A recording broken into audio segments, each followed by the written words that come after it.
Leonard Richardson is an author of BeautifulSoup library.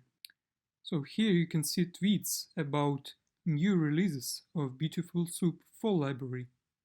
There exist two major versions of BeautifulSoup library.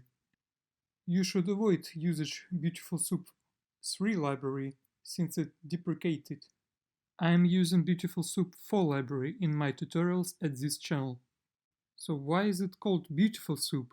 Here is the answer from Leonard Richardson. So back in 2004, most parsers could only parse well-formed XML and HTML. The poorly-formed stuff you saw on the web was referred to as text soup, and only a web browser could parse it. BeautifulSoup started out as an HTML parser that would take text soup and make it beautiful or at least workable. Please check out my playlist containing frequently asked questions about BeautifulSoup. Please like, subscribe and comment. See you next time.